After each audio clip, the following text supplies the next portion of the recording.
শুভ সকাল। কাল থেকেই বাড়িতে একটা উৎসব মুখর পরিবেশ। জন্মাষ্টমীর আয়োজন শুরু হয়েছিল সকাল থেকেই। কালকে সারাদিন জন্মাষ্টমীর আয়োজন শেষ করে রাত্রেবেলা জন্মাষ্টমীর পুরোপুরি শেষ করে নির্জলা উপবাস ভেঙে তারপর প্রসাদ গ্রহণ করেছিলাম। আর আজকে যেহেতু সকাল সকালই ভগবানের পারণ, তাই একদম ভোরে ভোরে উঠে যেতে হয়েছে। সকাল সকাল উঠে আজকে একটু গোপালের জন্য পায়েস রান্না করেছি আর একটু সেদ্ধ ভাত করেছি, কারণ এত সকালে আসলে আরো অনেক কিছু সাজিয়ে ভোগ রান্না করা আমার পক্ষে সম্ভব হয়নি। তাই আমি যতটুকুই পেরেছি সিম্পলি ঠাকুরের জন্য সেদ্ধ ভাত আর একটু পায়েস করেছি। এইটুকুতেই ঠাকুরকে পুজো দিব। আজকে পারণের পুজো। গতকাল থেকে মোটামুটি সবার বাড়িতেই জন্মাষ্টমীর একটা আনন্দের ধুম পড়েছে। আমার বাড়িতেও সেম। আজকেও মনে হয় সবার বাড়িতেই পারণের আয়োজন আমার মতো।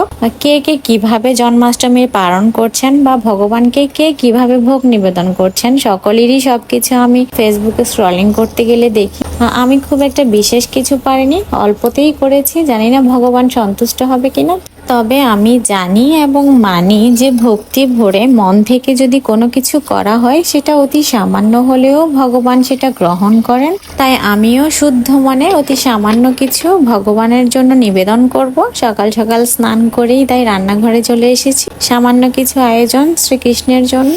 আপনারা কে কি আয়োজন করলেন জানাতে কিন্তু একদমই ভুলবেন না।